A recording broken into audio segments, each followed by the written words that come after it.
I used to love my car, and I used to love driving. But things change.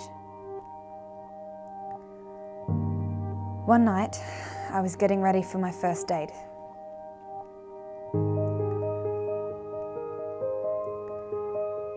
His name was Dan.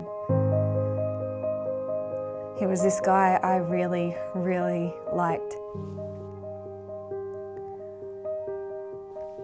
He always had this confidence about him. That was the thing that drew me towards him in the first place.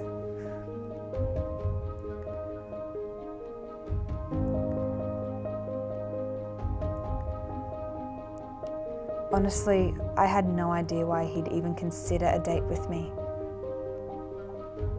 But he did.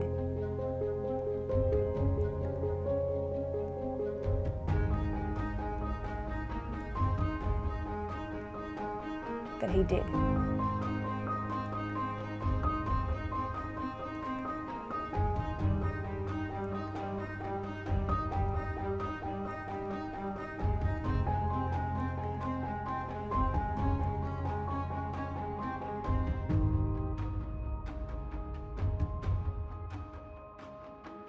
I got to his house and he said he was running a bit late, so I just turned off my car and tried to seem non-nervous, whatever the word for that is.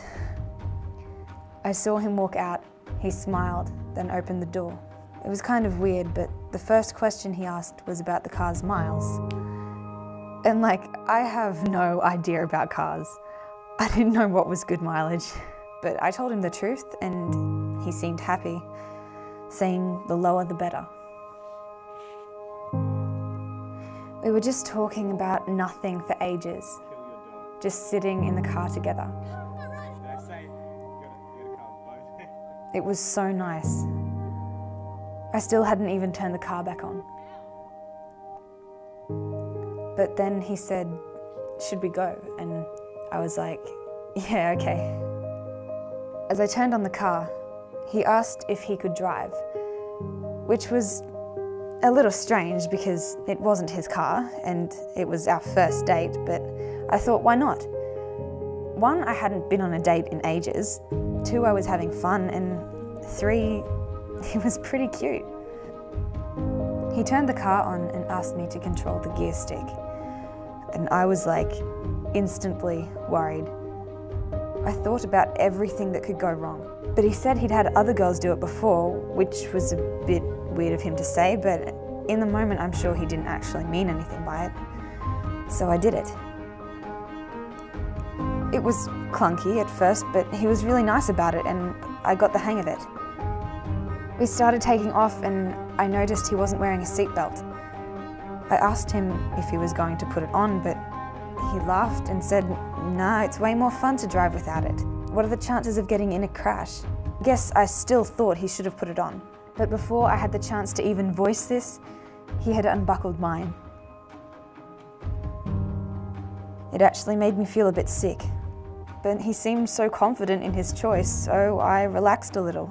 If he wasn't worried, then I didn't need to be either. He was looking around the steering wheel a bit, then randomly turned off the lights. I said, "Turn them on," but he just said no. His joking tone had kind of left by this point, and all of a sudden I felt really stupid, maybe. Like it was rude of me. So I just said, "Sorry, you can leave them off if you like it better." He focused back on driving and I was no longer in charge of the gear stick. We started going really fast, way over the speed limit, and he seemed to be having fun. I tried to like it back, but I just couldn't. I didn't like it. I asked him to slow down, but he turned up the radio and said, "Just enjoy the ride." I then saw a set of traffic lights ahead and was relieved. At least we would slow down for a bit. But as it turned orange, there was no sign of him stopping. In fact, I even saw him push down harder as the light turned red, as if he was aiming for that color. I was sure we were going to hit something, but we didn't. I kind of hoped we would have though. I was wanting so bad for him to just stop the car that at that point I wouldn't have cared if we hit something. If I hit my head, if I would have only just blacked out or something, anything. After a while, I forgot we were in the car. I forgot he was driving. I forgot I was so far from home, and I just looked up into the sky and stared at the stars. I liked that they still shone, even through all the darkness. The night came to an end when my fuel light flashed on. He sighed and then started heading back to his house. We eventually pulled up into his driveway. I hadn't noticed. I was still looking up at the sky when he threw the keys into my lap. He said, "Thanks for letting me drive tonight. You have a really nice car." And I actually said, "Thank you." I somehow got my car home that night. I don't know how. I don't remember. But what I did know is how much I hated that car.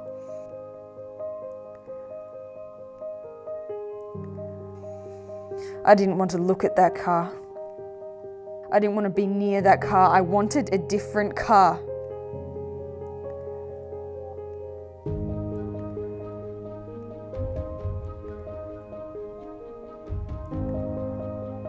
I hated my car. I hated my car. I hated my car. I tried to ignore the fact that I needed it, that I couldn't get a different one, that there actually wasn't anything wrong with it.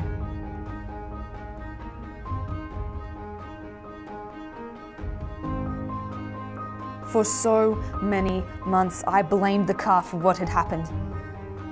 But eventually, I asked for help. As obvious or cliche or whatever that may sound like, I did. And it took me so long to realize that that night had nothing to do with the car. That night, it could have been any car. It's just that that night it happened to me. My car. When it comes down to it, you can't blame the car for how it's being driven. Yes, the car plays a part, but someone has to drive it. And I want you to know that if it's your car, you have every right to set the rules. You have every right to paint it whatever color you want and put whatever stupid stickers you want on it. And you have every right to let someone else drive your car if that's what you want. But if you trust someone with that, with driving your car, and they treat it like it's nothing, then that is not okay. Just as if they were to treat you like you mean nothing. Because you aren't. You are so, so much more than that, believe me. Know your rules and stick to them. And never apologize for that.